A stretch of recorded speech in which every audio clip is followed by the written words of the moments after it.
Hello दोस्तों, कैसे हैं आप लोग। एक बार फिर से आप सभी शिक्षक साथी का स्वागत है हमारे यूट्यूब चैनल में, जहां हम लोग सक्षमता परीक्षा 2024 की तैयारी कर रहे हैं। जैसा कि दोस्तों आप लोग जानते हैं कि सक्षमता परीक्षा जो निरंतर 26 फरवरी से चल रहा है और 6 मार्च तक चलेगा। तो आज जो हम लोग आप लोग के लिए मॉडल सेट लेके आए हैं, यानी कि 50 प्रश्नों का जो संग्रह है वो आपको बहुत ही सहायक होने वाला है 4 तारीख, यानी आगे वाले आने वाली जो परीक्षा है उसके लिए। दोस्तों चैनल पे पहली बार है तो चैनल को सब्सक्राइब कर लीजिए और एक बार लाइक कर दीजिए। दोस्तों हमारा जो पहला प्रश्न है वो ये है कि पायरिडॉक्सिन विटामिन जो है वो कौन से उसका जो रासायनिक सूत्र है वो किसका क्या है, रासायनिक नाम क्या है, यानी पायरिडॉक्सिन जो विटामिन किस विटामिन का रासायनिक नाम है दोस्तों। तो पायरिडॉक्सिन जो विटामिन B6 का नाम है, किसका नाम है, तो विटामिन B6 का नाम पायरिडॉक्सिन होता है। तो हमारा जो अगला प्रश्न यानी कि दूसरा प्रश्न जो दोस्तों वो निम्नलिखित में से कौन सी रूपांतरित चट्टान नहीं है, बोल रहा है इनमें से रूपांतरित चट्टान नहीं है बोल रहा है। तो रूपांतरित चट्टान दोस्तों आपको जो है ना वो ग्रेनाइट चट्टान जो होता है वो रूपांतरित चट्टान नहीं होता है।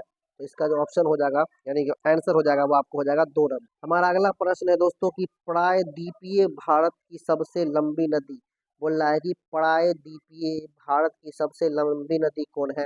तो प्रायद्वीपीय भारत की सबसे लंबी नदी दोस्तों आपको जो है ना वो गोदावरी नदी है, यानी कि ऑप्शन नंबर जो बी है वही आपका सही उत्तर है। दोस्तों बढ़ते हैं अगले प्रश्न की ओर दोस्तों, जो कि हमारा है कि 1937 ईस्वी में भारतीय राष्ट्रीय कांग्रेस द्वारा संविधान सभा की मांग कहाँ हुए अधिवेशन में, बोल रहा है कि कौन से जहाँ अधिवेशन हो कहाँ हो अधिवेशन हुआ था, जिसमें जो है 1937 में भारतीय राष्ट्रीय कांग्रेस द्वारा जो है वो कौन सी जगह पे हुआ था। तो इसका जो सही उत्तर जो है दोस्तों वो है आपको कि फैजपुर में जो राष्ट्रीय कांग्रेस द्वारा संविधान सभा की मांग की गई थी, वो जो अधिवेशन हुआ था वो आपको फैजपुर में हुआ था। हमारा जो अगला प्रश्न है दोस्तों वो है कि निम्न में से किस राज्य में प्रत्यावर्ती मानसून का अधिक प्रभाव पड़ता है, बोल रहा है कि प्रत्यावर्ती मानसून का अधिक प्रभाव कौन से राज्य में पड़ता है दोस्तों। तो ये जो है वो उड़ीसा राज्य में सबसे अधिक पड़ता है। तो ऑप्शन नंबर ए बिल्कुल करेक्ट है। हमारा अगला प्रश्न है कि डोल ड्रम इनसे संबंधित है, यानी डोल ड्रम किससे संबंधित है। तो डोल ड्रम जो दोस्तों वो है आपको भूमध्य रेखा के निकट प्रशांत और हल्की परिवर्तनशील हवाओं से संबंध है, यानी कि ऑप्शन नंबर जो ए में दिया गया है वही आपका सही उत्तर है दोस्तों। जैसा कि आप लोग जानते हैं कि सक्षमता परीक्षा जो कि 6 मार्च को ख़त्म होने वाला है दोस्तों, लेकिन हम आपके साथ बने रहेंगे। प्रधान शिक्षक बहाली का जो है प्रधान शिक्षक की पूरी तैयारी इस चैनल के माध्यम से कराई जाएगी। तो जो भी शिक्षक प्रधान शिक्षक के लिए एलिजिबल है, और हमारा जो वीडियो नेक्स्ट आने वाला है वो पूरा सिलेबस पे आने वाला है, यानी कि प्रधान शिक्षक का पाठ्यक्रम क्या रहेगा। तो उस वीडियो को आप लोग दोस्तों शेयर कीजिएगा, क्योंकि उसमें पूरी जानकारी आपको बताई जाएगी कि कहाँ से सवाल आएगा दोस्तों। इस चैनल को अपने दोस्तों के साथ शेयर कीजिए, अपने साथी के साथ शेयर कीजिए। अगला प्रश्न है कि कॉस्टिक सोडा का रासायनिक सूत्र क्या है।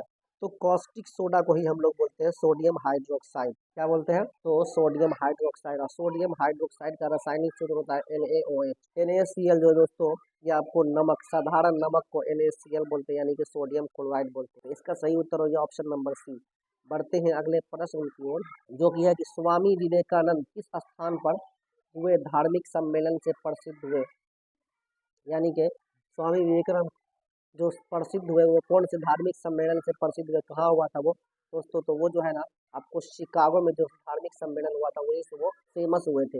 हमारा अगला प्रश्न है कि चंद्र ग्रहण डैश गठित होता है, यानी चंद्र ग्रहण को कौन से दिन में गठित होता है। तो चंद्र ग्रहण दोस्तों आपको पुनर्मासी के दिन में गठित होता है। तो ऑप्शन नंबर जो बी है वही आपका सही उत्तर है। बढ़ते हैं अगले प्रश्न की ओर दोस्तों, जो कि हमारा है कि नमस्ते शालोम पत्रिका किन देशों के मध्य में आधारित है। तो नमस्ते शालोम जो है दोस्तों वो आपको भारत और इजराइल के बीच में, यानी कि भारत इंडिया और इजराइल दो जो देश है उन दोनों के बीच में ये आधारित है। तो ऑप्शन नंबर जो डी है वो आपका सही उत्तर है।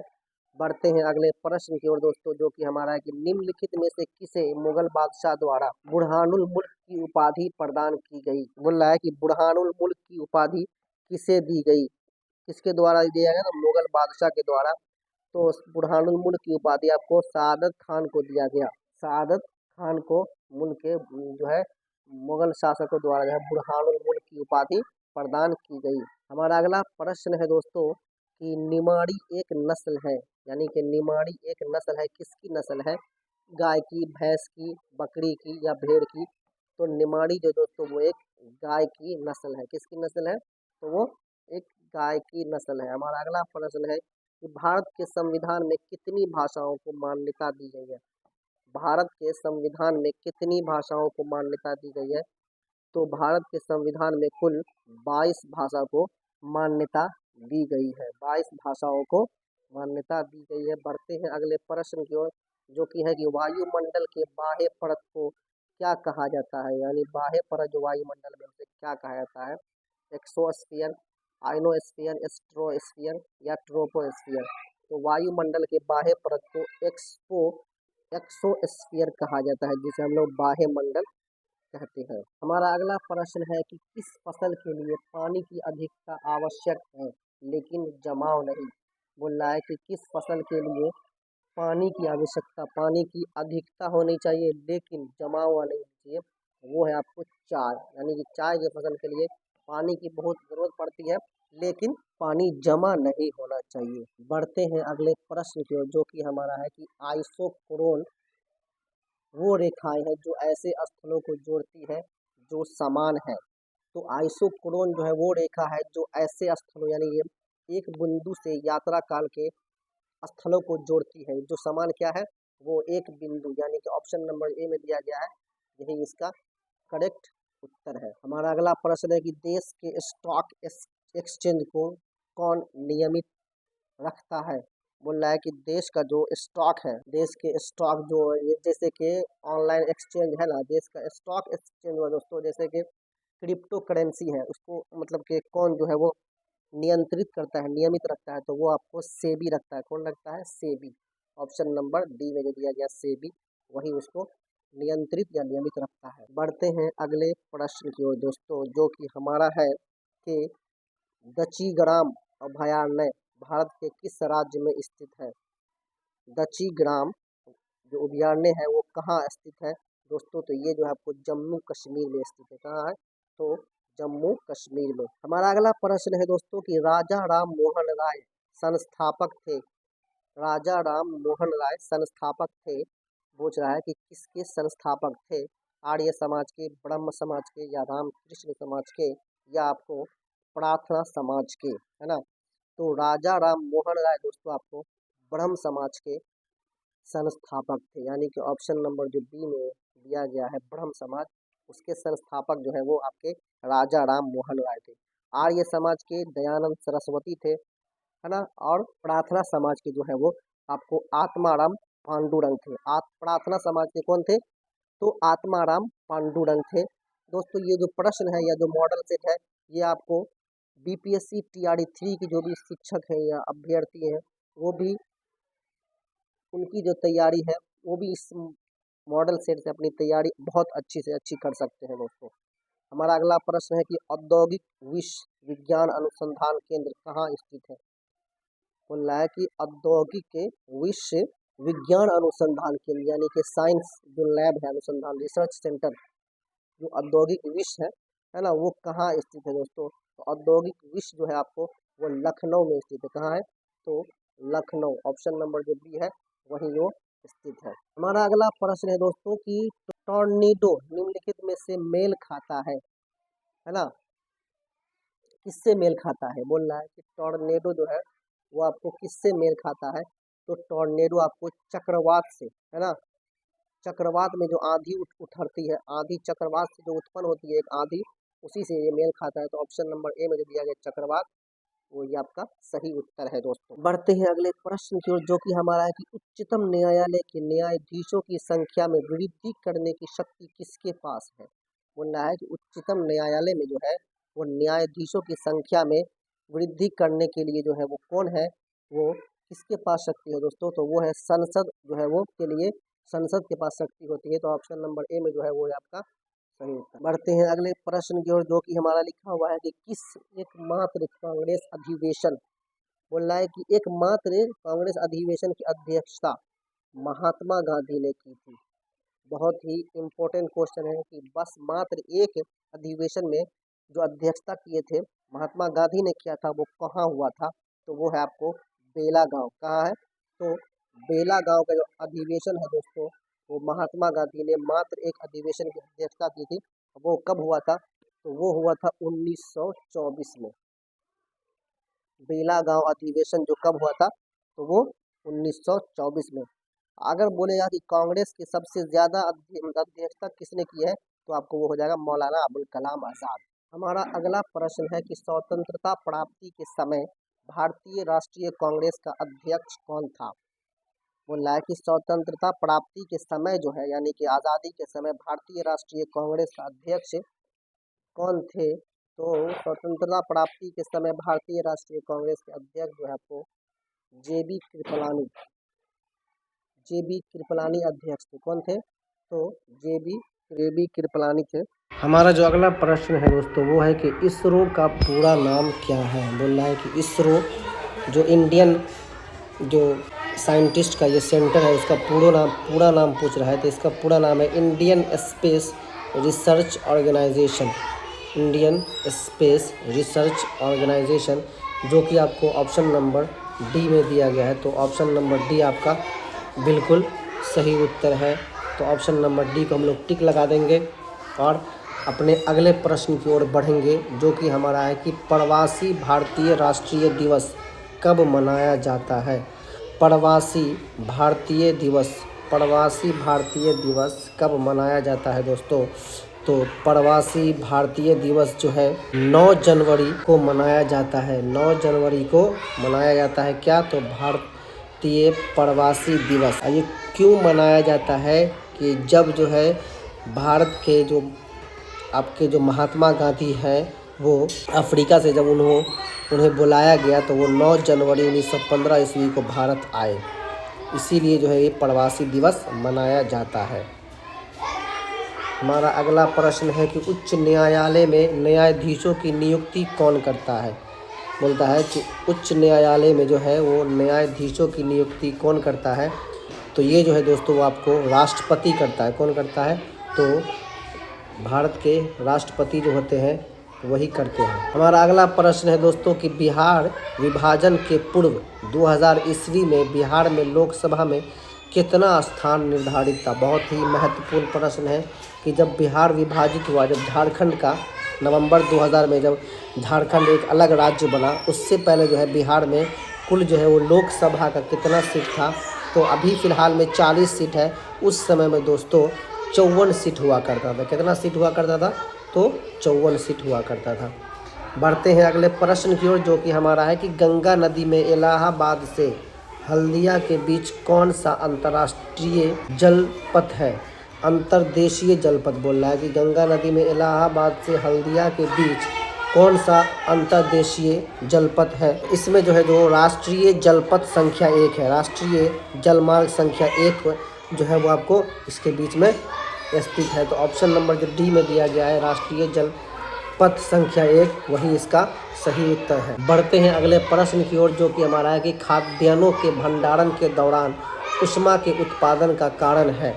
कल बोल रहा है कि खाद्यान्न के भंडारण के दौरान जो है वो ऊष्मा के उत्पादन का क्या कारण है? तो इसका जो कारण है वो है आपको नमी, आर्द्रता में नमी जो होता है ना, वही इसका कारण है। इसका जो सही उत्तर हो जाएगा दोस्तों वो होगा आपको ऑप्शन नंबर जो डी में दिया गया है, वही है नमी की अधिकता और कवक वृद्धि जो है, तो नमी की वजह से जो है वो इसका सही उत्तर हो गया। बढ़ते हैं अगले प्रश्न की ओर, जो कि हमारा है कि सूर्य से उत्सर्जित पराबैंगनी किरणों को कौन सी गैस रोकती है? तो सूर्य से जो उत्सर्जित पराबैंगनी किरण है उसे जो है वो ओजोन परत जो है वो रोकती है। तो ओजोन गैस जो है वही रोकती है। तो ऑप्शन नंबर जो ए में दिया गया है वही आपका करेक्ट उत्तर है। तो हमारा जो अगला प्रश्न है वो है कि मुरलेन राष्ट्रीय उद्यान भारत के किस राज्य में स्थित है? तो मुरलेन राष्ट्रीय उद्यान जो है दोस्तों वो आपको मिजोरम राज्य में स्थित है। कौन से राज्य में? तो मिजोरम राज्य में मुरलेन राष्ट्रीय उद्यान स्थित है। हम बढ़ते हैं अगले प्रश्न की ओर, जो कि हमारा है कि भारत में विधि निर्माण सर्वोच्च निकाय है। तो विधि निर्माण सर्वोच्च निकाय कौन है? तो वो ये विधायिका होती है और विधायिका का नाम ही सांसद है। तो संसद कह सकते हैं कि इसका उत्तर जो होगा वो संसद होगा। विधि निर्माण सर्वोच्च निकाय कौन है?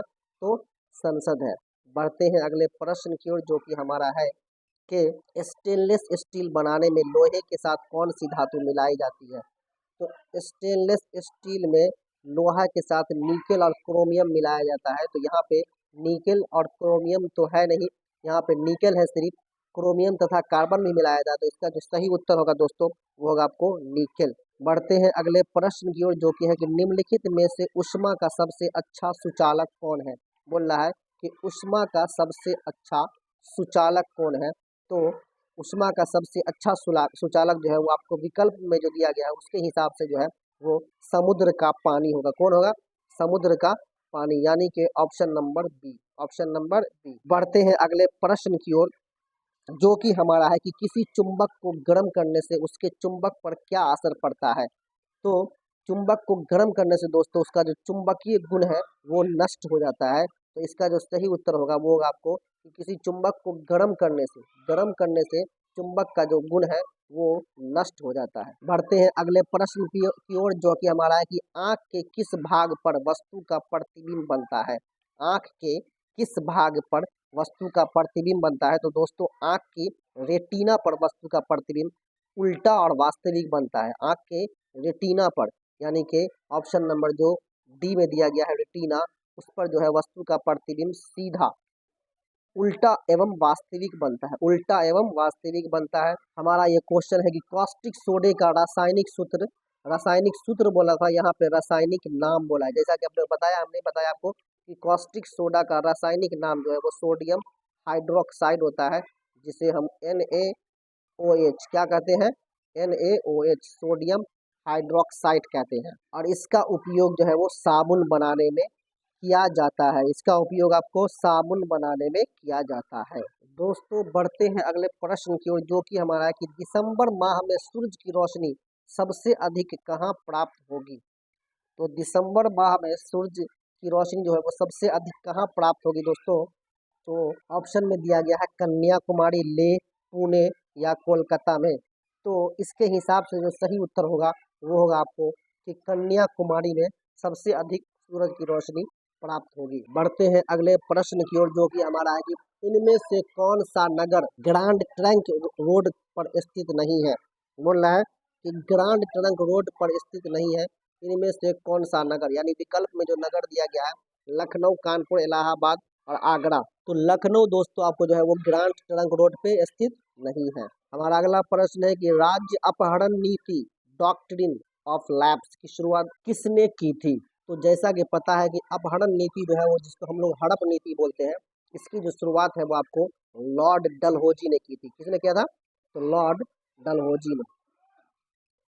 बढ़ते हैं अगले प्रश्न की ओर, जो कि हमारा है कि भाखड़ा नांगल बांध स्थित है। भाखड़ा नांगल बांध स्थित है, किस पे स्थित है? तो दोस्तों ये जो है वो सतलुज नदी के तट पर स्थित है, यानी कि ऑप्शन नंबर जो बी है वही आपका करेक्ट उत्तर है कि भाखड़ा नांगल बांध जो है वो आपको सतलुज नदी के तट पर स्थित है। हमारा अगला प्रश्न है कि भारत में राष्ट्रीय मतदाता दिवस निम्नलिखित में से किस दिन मनाया जाता है? राष्ट्रीय मतदाता दिवस दोस्तों आपको जो है वो 25 जनवरी को, जो अभी हाल ही में गया है, उसी दिन को राष्ट्रीय मतदाता दिवस मनाया जाता है। क्यों मनाया जाता है? क्योंकि भारत के निर्वाचन आयोग की स्थापना 25 जनवरी 1950 को हुई थी, इसीलिए मनाया जाता है 25 जनवरी 1950। हमारा अगला प्रश्न है कि कंपनी के वास्तविक स्वामी है, कंपनी के वास्तविक स्वामी कौन है? कंपनी के डायरेक्टर, डिबेंचर धारक, बियरर बॉन्ड या इक्विटी शेयर धारक? तो इसका जो सही उत्तर होगा वो होगा आपको इक्विटी शेयर धारक, option number D, option number. हमारा अगला प्रश्न है कि भारत में यूरेनियम खदान स्थित है, भारत में यूरेनियम खदान स्थित है। तो भारत में जो यूरेनियम खदान जो स्थित है दोस्तों वो आपको झारखंड के जादूगोड़ा में, झारखंड के यूरेनियम खदान झारखंड के जादूगोड़ा, ऑप्शन नंबर बी आपका करेक्ट उत्तर है। हमारा अगला प्रश्न है कि भारत के पूर्वी तट में प्राकृतिक बंदरगाह है। भारत के पूर्वी तट में प्राकृतिक बंदरगाह है, कहाँ पर है? तो ये जो आपको है विशाखापट्टनम में। कहाँ है? तो विशाखापट्टनम में है प्राकृतिक बंदरगाह। प्राकृतिक बंदरगाह पूछेगा आपको तो आपको विशाखापट्टनम बोलना है। बढ़ते हैं अगले प्रश्न की ओर, जो कि हमारा है कि संपूर्ण क्रांति का आह्वान किया गया था। संपूर्ण क्रांति का आह्वान किया गया था, तो जो है किसके द्वारा किया गया था? संपूर्ण क्रांति का आह्वान जो है वो किसके द्वारा किया गया था दोस्तों? तो ये है इसका जयप्रकाश नारायण के द्वारा। किसके द्वारा? तो जयप्रकाश नारायण के द्वारा किया गया था। हमारा अगला प्रश्न है कि पृथ्वी की सतह से नीचे द्रवीभूत। हमारा जो अगला प्रश्न है दोस्तों, यही आज के सेशन का अंतिम प्रश्न है, जो कि है कि पृथ्वी की सतह से नीचे द्रवीभूत शैली क्या कहलाती है? बोलना है कि पृथ्वी की सतह से नीचे द्रवीभूत शैली जो है वो क्या कहलाती है? बैसाल्ट, छत्रक शैल, लावा या शैलमूल। तो इसका जो सही उत्तर है वो आपको है कि पृथ्वी की सतह के नीचे द्रवीभूत शैल है उसको हम लोग मैग्मा कहते हैं। क्या कहते हैं? मैग्मा। यानी कि ऑप्शन नंबर डी में जो दिया गया है शैलमूल यानी मैग्मा। अगला प्रश्न है यानी कि अंतिम प्रश्न जो है वो ये है कि भारतीय पुस्तक के लेखक कौन है? भारतीय पुस्तक के लेखक कौन है? महादेवी वर्मा, रामधारी सिंह दिनकर, सूर्यकांत त्रिपाठी निराला या आपको मैथिली शरण। तो भारतीय पुस्तक के लेखक जो है दोस्तों वो आपको है मैथिली शरण गुप्त। कौन है? तो मैथिली शरण गुप्त। ऑप्शन नंबर जो डी में दिया गया है वही करेक्ट उत्तर है। दोस्तों आज का सेशन यहीं पे समाप्त होता है। मिलते हैं अगले सेशन में नए समान अध्ययन एवं जीके जीएस और बहुत सारे सवाल और उत्तर के साथ। तब तक के लिए आप लोगों का दिन शुभ हो और आपकी तैयारी बहुत अच्छे से हो। सक्षमता परीक्षा का आपका अच्छा से अच्छा एग्जाम जाए। जो हमारे अभी आने वाले दिनों में जो शिक्षक बचे हुए हैं उनके लिए शुभकामनाएं। मिलते हैं अगले वीडियो में, तब तक के लिए आपका दिन शुभ हो। धन्यवाद।